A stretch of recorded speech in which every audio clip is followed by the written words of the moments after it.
Okay, students, we are doing pressure part 2, that's pressure in fluids part 2. Now today we'll do atmospheric pressure.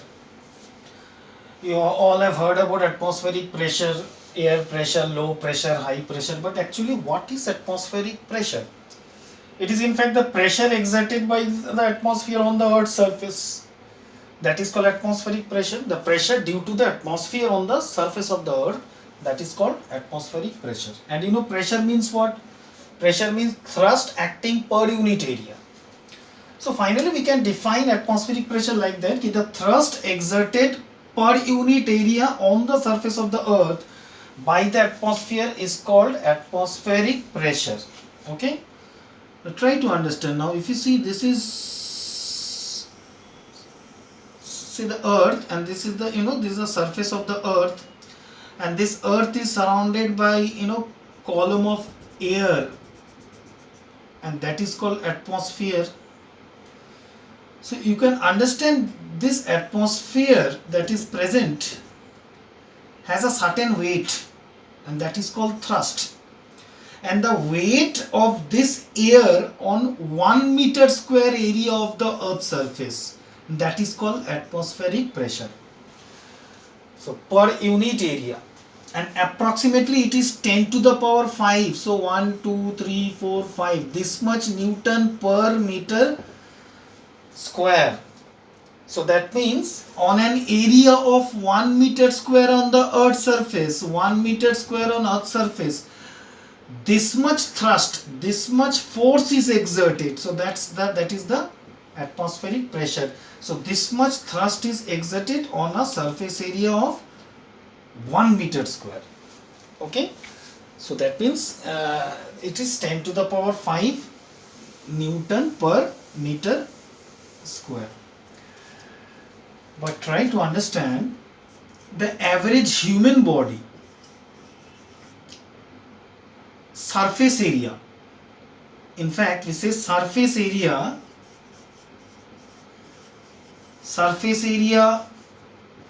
of average human body is 2 meter square. Okay, so now if the average human body is 2 meters square, you can understand. I am not very good in drawing, so try to understand. The atmosphere acts in all direction, because fluid pressure acts in all direction. So the average size human being, the area is 2 meters square. So you can understand the pressure acting, the thrust acting will be 2 into 10 to the power 5. This much Newton on an area of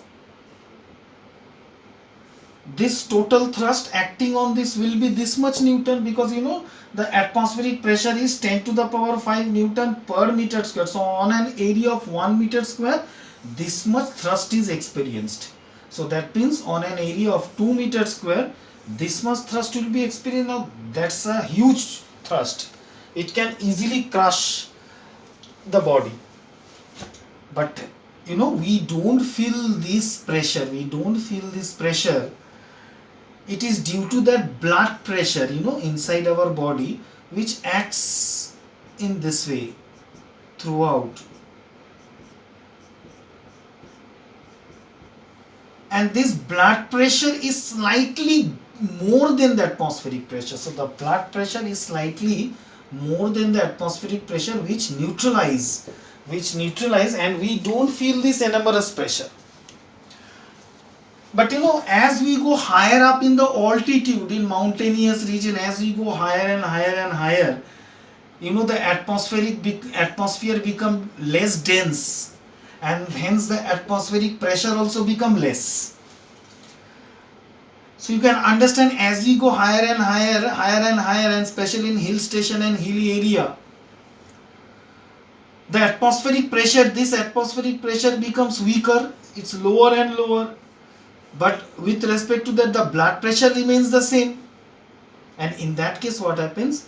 we feel that blood pressure, and therefore that blood pressure becomes greater than the atmospheric pressure, and therefore nose bleedings are common, and especially people who is already suffering with a high blood pressure are not advised to go at a higher altitude because they are already suffering with a high blood pressure.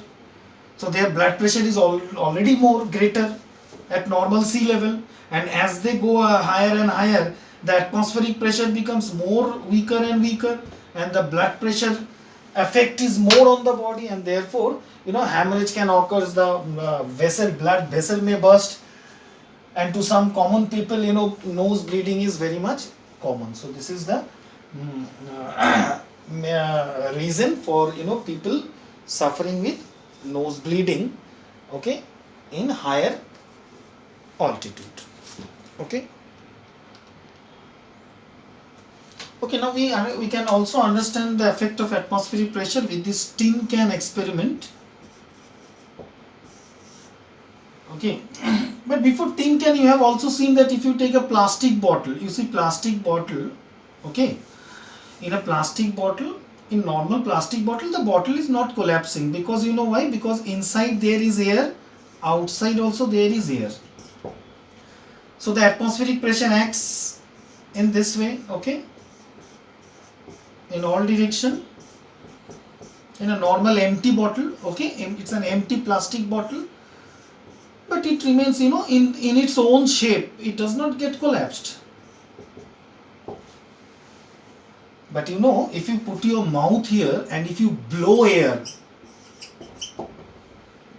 out the air from the bottle, you have seen what happens? If the bottle collapses like this, is it not?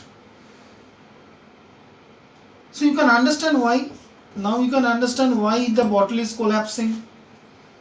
Because now since you are sucking the air out, you are blowing the air out, now inside there is very low pressure or no air, low pressure or no pressure. If there is no air, then there will be no pressure inside, but only this outside pressure is acting, and therefore the bottle is collapsing. So that you can understand. Okay, and another experiment also, that if you take a tin can,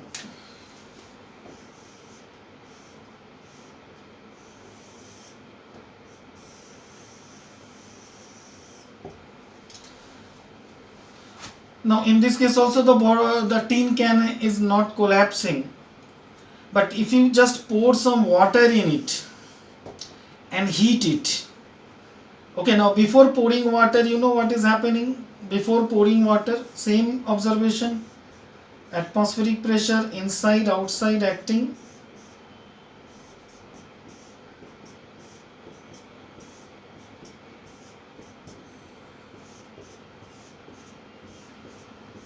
Inside and outside it is acting.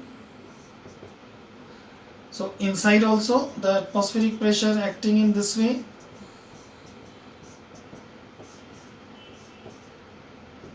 So there is no problem. Okay, now if I pour some water in it, and then if I heat that water to boil it, now boil means steam will be formed, and the air will escape from here because air is becoming hot and it is escaping and steam is formed, right? Now also the bottle is not collapsing because now the steam is giving pressure. This is steam pressure. The steam is forming, so it's here in the bottle, and forming in the steam is continuously forming, and therefore no problem. Okay, so it's now if I cover this and then also if I heat, the steam is accumulating, and therefore it is not collapsing. Now if I stop heating and if I pour cold water, what will happen? Here wherever the steam is formed, the steam will condense the steam will condense and it will form water here. Now what will happen here? Here there is no pressure now, because all the steam that is formed has been condensed into water. So no pressure, so no steam, no air, so no pressure.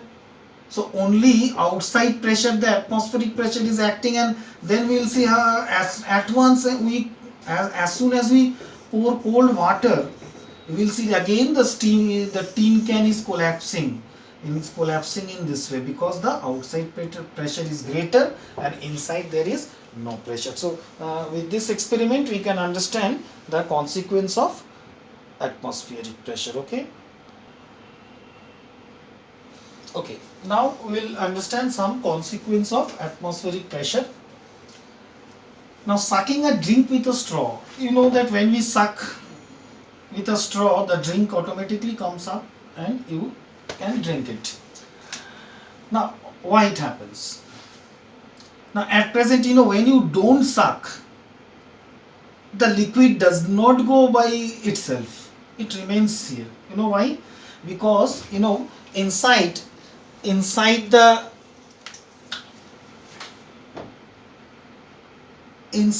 pipe there is also air, and that air is also giving a pressure on the surface of the liquid inside here, and outside also there is air, and which is pressurizing. The atmosphere is giving a pressure on the liquid, but the liquid cannot rise up because inside is also there air that is also giving a pressure inside the liquid. Understand? Now when we are sucking, the air inside is sucked out. The air inside is sucked out, and now there is no air inside. So on this surface of liquid inside the straw here, you can see there is no air pressure. Only the outside atmospheric pressure is pressing this water. So if this water is pressed by the atmosphere, you can understand the water automatically goes up like this and you can easily drink that. Understand? So this is how we can drink by sucking a drink with a straw. Okay, now next is filling a syringe with a liquid. Now syringe, or in Holi we use that pichkari, and how we fill the water, or in injection how we fill some medicine inside it. Now first understand, now this is the liquid that we have to fill in this syringe. This is the atmospheric pressure which is acting on the surface.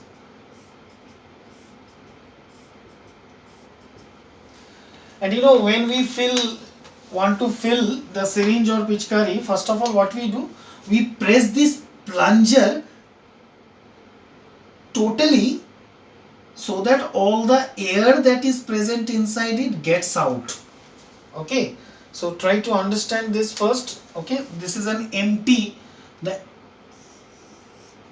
syringe. Okay, empty syringe, and this is the piston. Okay, this is the piston and this is the plunger, the handle.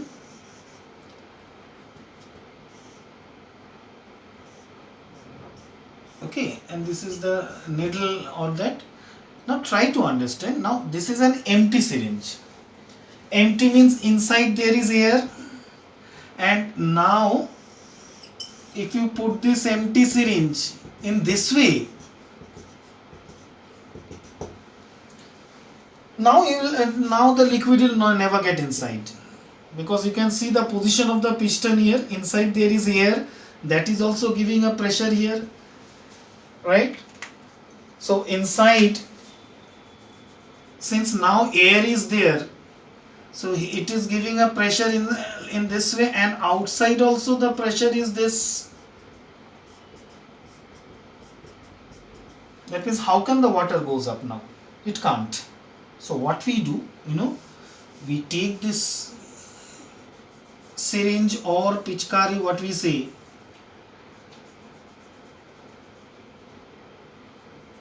first we press this handle to this extent so that all the air that is get drive out.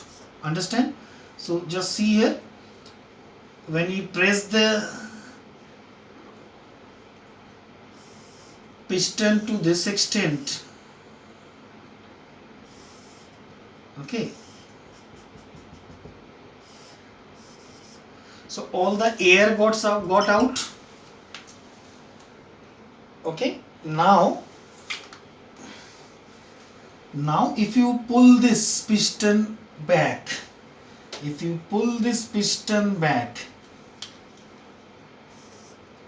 slowly by keeping inside the liquid. Understand? Now if the piston comes here, that means at present there is no air here, but only the atmospheric pressure is acting, and that will push the liquid inside, and this part will be filled with liquid.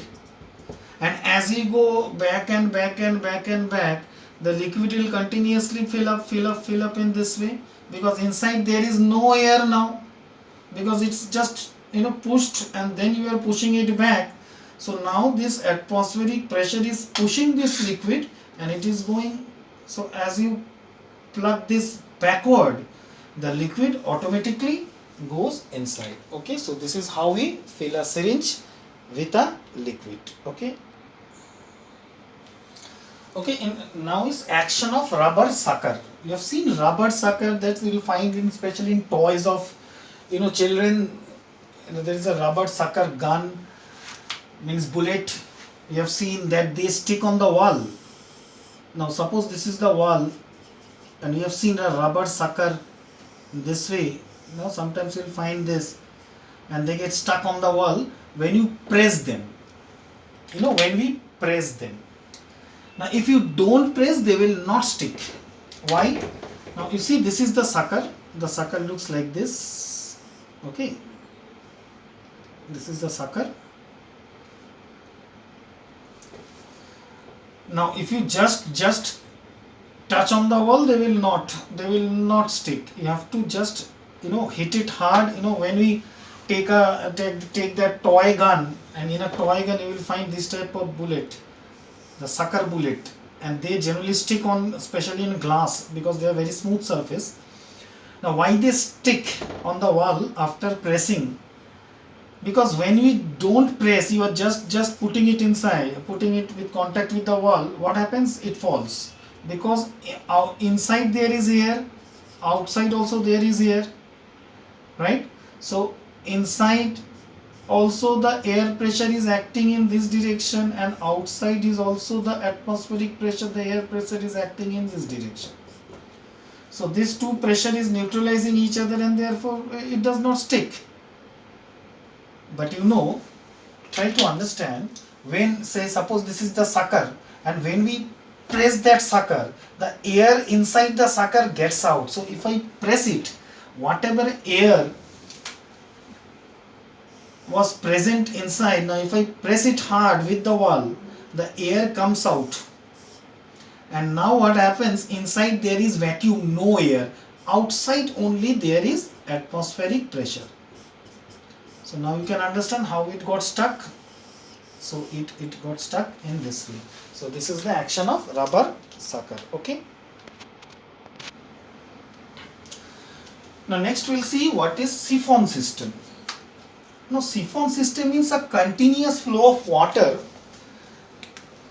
happening on sucking water. Now just try to understand. Now suppose we have a water in a container or in a tank,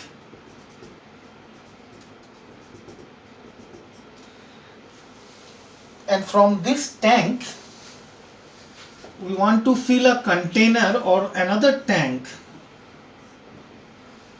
with just a pipe. Now just if you take a pipe, a flexible pipe, and just keep in this way. So there is no way that water will go, because there is atmospheric pressure acting. Okay, there is atmospheric pressure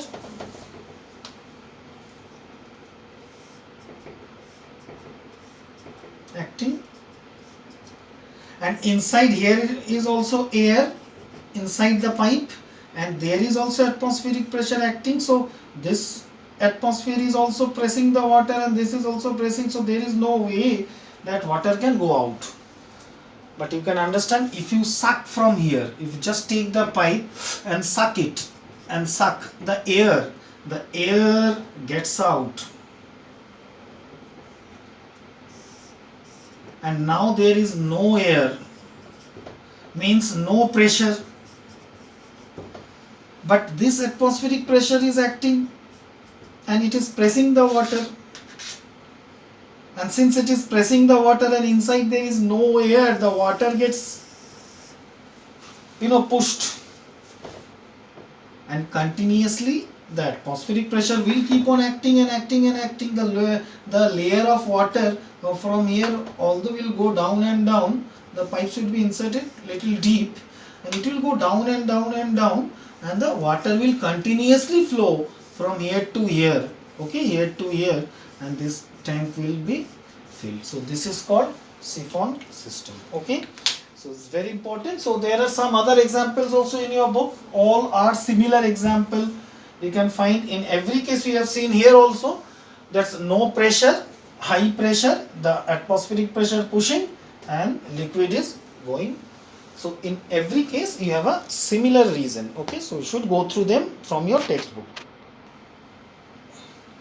Okay, now measurement of atmospheric pressures. Now as you know, everybody know that how to we measure atmospheric pressure by an instrument called barometer. Now generally we have three types of barometer. One is a simple barometer, that's the first barometer. That's a normal barometer that has been in fact invented by Evangelista Torricelli. And then 14th barometer is the modified version of simple barometer. In a simple barometer, everything is open, nothing is protected. It uses mercury as a liquid.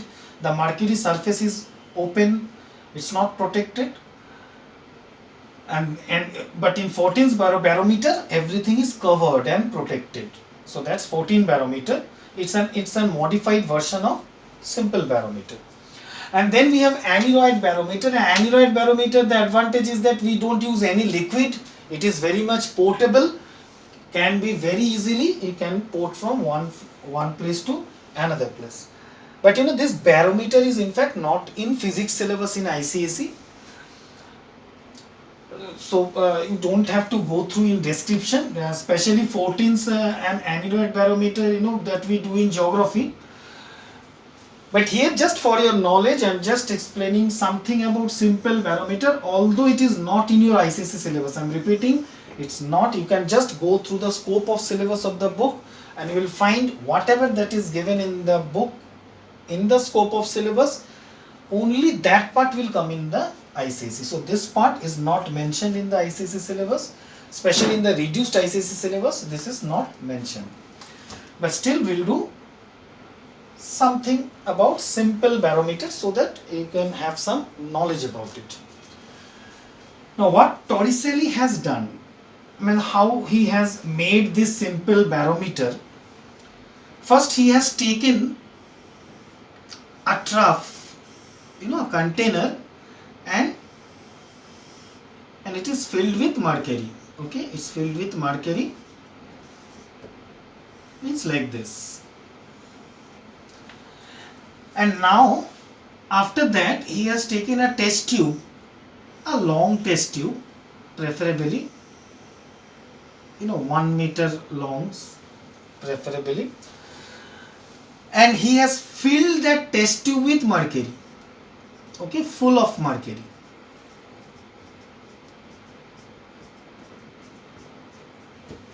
Okay, full of mercury. I'm just doing this. I need some space here. So this was the trough, So mercury,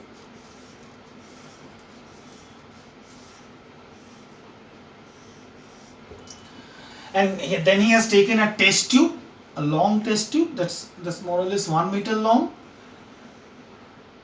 and is filled with mercury. And then he has, just closed the mouth of the test tube with his thumb like this, okay.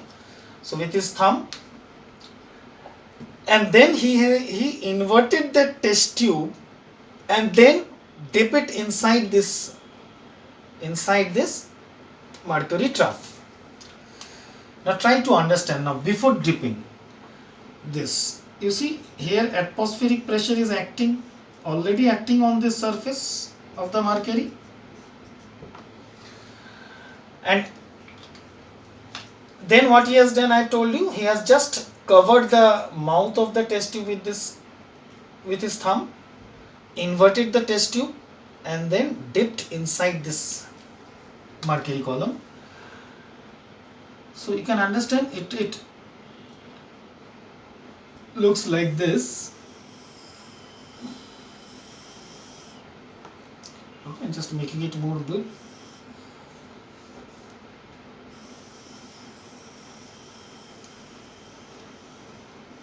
And if you remember that this test tube was full of mercury, and here also it is full of mercury, but you will find that as soon as you dip this and leave it, you will find the mercury level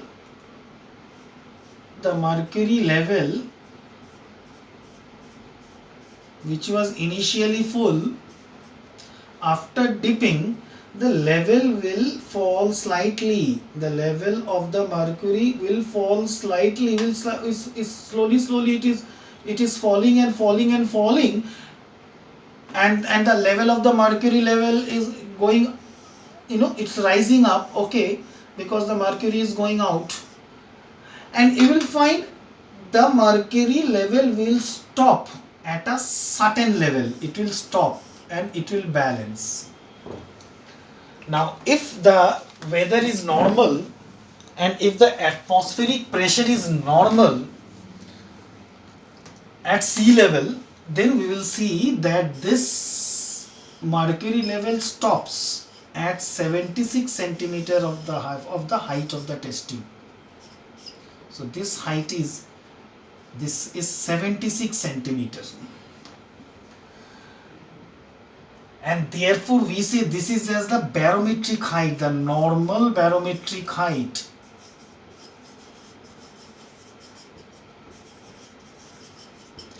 is 76 centimeter of mercury, and therefore we say the atmospheric pressure is 76 centimeter of mercury, but in fact that is not atmospheric pressure, that is the barometric height.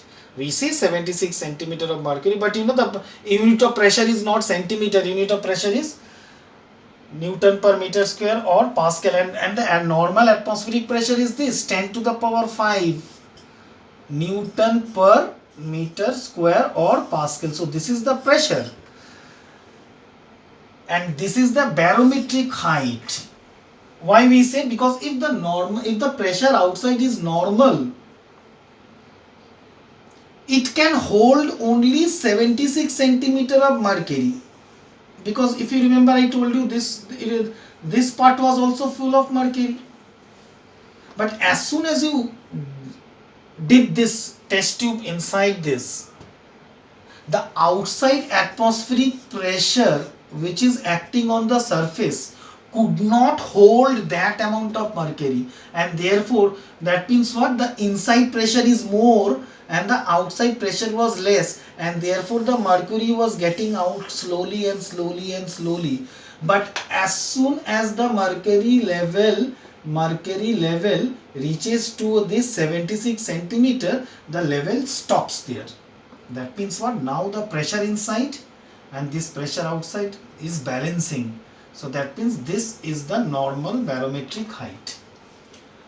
So that means if in the simple barometer we find the barometer is 76 centimeter height, means the mercury level is 76 centimeter height, we say the atmospheric pressure is normal. Now try to understand. If the atmospheric pressure increases outside, if the atmospheric pressure increases, then this pressure will increase, then that means this mercury will be pushed down more, and if this mercury is pushed down more, the level of the mercury will go up. Now suppose the level of the mercury goes here and comes to 80 centimeter. So we can understand the barometric height increases, means the atmospheric pressure has increased. Now conversely, if the atmospheric pressure decreases, the outside, the surrounding, now if the atmospheric pressure decreases, so there will be less pressure on this surface, so the mercury will, so the inside mercury will be pushed, because the pressure decreased, so some mercury will come out from here, the level of the mercury outside will become more, but the level of the mercury inside will become less. Now suppose now the mercury level comes here and stops at 70 centimeter. So you can understand our normal barometric height was 76. Now the barometric height is 70. So that means outside the atmospheric pressure is less, and therefore the barometric height decreases. So that this is a simple barometer. Understand? So we can understand the barometric height decreases, or the barometric height changes only when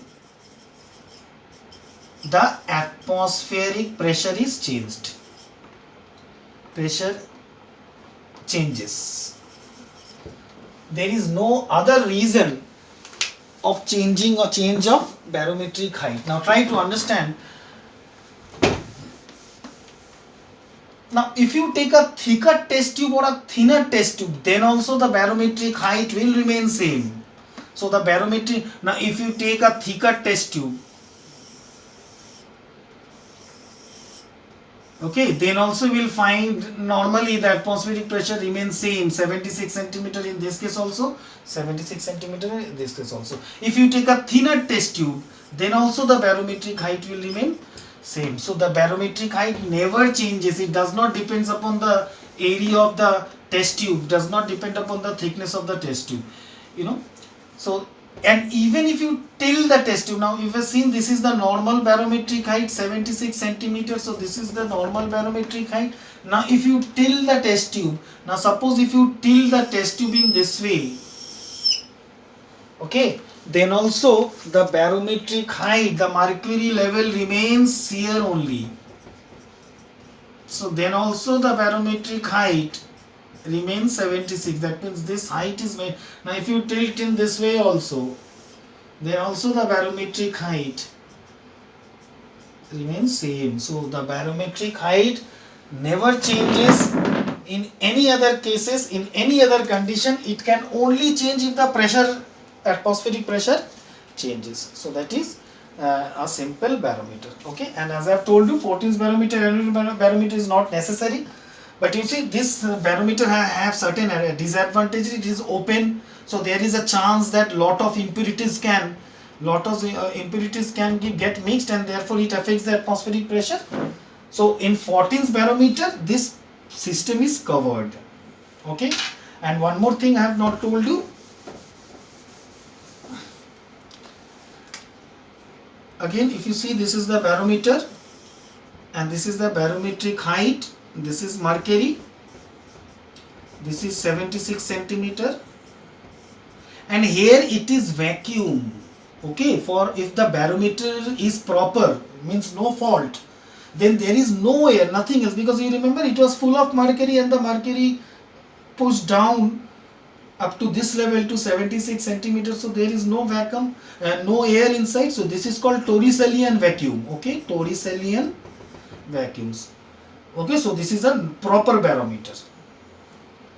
And if there is any if there is any water vapor present, vapor or air is present, then that is a faulty barometer.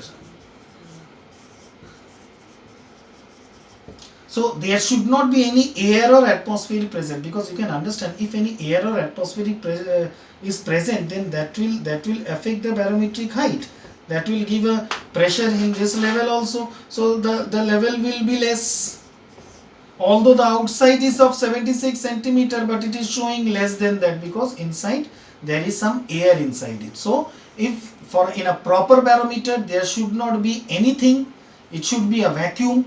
So that is called Torricellian vacuum. Understand? So this is about simple barometer. Okay, now variation of atmospheric pressure with altitude. Now this you know that as we go higher and higher, as I have already told you, the atmospheric pressure decreases. Now why it decreases? The first of all, decrease in height of air column, and the second is density of air. Okay, because you know that pressure in fluid is equal to H rho G, right? H rho G. So height and density. Now both height of the air column and density of air is decreasing as you go higher and higher. Okay, try to understand. This is Earth's surface, this is Earth, and this is the atmosphere, and this is the height of the air column. So as you go higher and higher and higher, the height is decreasing. So when you are at the sea level, this is the height. When you are at a higher point, this is the height. When you are at a higher point, this is the height. So the height of the air column is decreasing, so the pressure will decrease. And similarly, as you go higher and higher and higher, the density is decreasing, because you know the maximum density is at the sea level. So maximum density is at this surface, and as you go higher, the density of air decreases because the air becomes lesser and lesser and lesser. Okay, so the density is also decreasing. So it is due to this two reason that as we go higher and higher from the Earth's surface, the atmospheric pressure decreases. Okay, so we can understand from a graph at zero level. Now this is centimeter of mercury, so that's the barometric height, and this is height from ground or from the sea level, the height. Now when the sea level is zero, that means when it's on the surface of the Earth at sea level, the atmospheric pressure is 76, you know. Now as you go higher and higher, when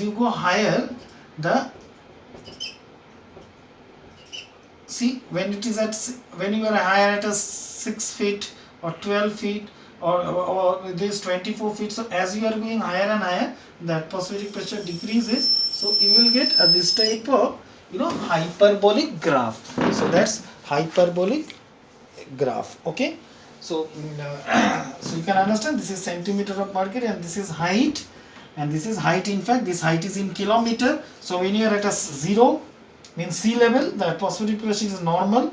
You are at a 6 kilometer higher, atmospheric pressure decreasing, 12 kilometer higher decreasing further, 18 kilometer higher decreasing further, 30, 40 and so on, it's decreasing. Okay, so this is 30 and 40 and 50. Okay, so this is the graph shows a hyperbolic here, so it's going down. So this is variation of atmospheric pressure with altitude. Okay. Okay, now it's a very important part of this chapter, that's weather forecasting by the use of barometer. Now how can we forecast weather by use of barometers? Now if the barometric height at a place suddenly falls, now suddenly falls means what? Suddenly the pressure at that place is decreasing. Now if the pressure at that place is decreasing, that means air from the surrounding part will suddenly rush on that area, and that means it indicates coming of a storm or cyclone. Understand? Next is if the barometric height gradually falls. Now if the barometric height is slowly gradually it is falling, that means the moisture in the air is increasing. And if the moisture in the air is increasing, that means there is a possibility of rain. If there is a gradual increase in barometric height, now gradual increasing barometric height means the moisture is decreasing, and the moisture is decreasing means there will be a dry weather. If there is a sudden rise in barometric height, So that means there will be a sudden flow of air from that place to other surrounding low pressure area, because sudden rise means suddenly the pressure has increased. Now if the pressure has increased, that place air, the pressure is more, so that air will flow to the surrounding area where the pressure is less. So that indicates an extremely dry weather, because with the air all the moisture will also go away from that place, and therefore that indicates extremely dry weather. And if there is no abrupt change in barometric height, that means what? That means the atmospheric pressure is normal. And if the atmospheric pressure is normal, that means the weather will remain unchanged as it was. Okay? So that's all. So our pressure in fluids chapter is over. Okay?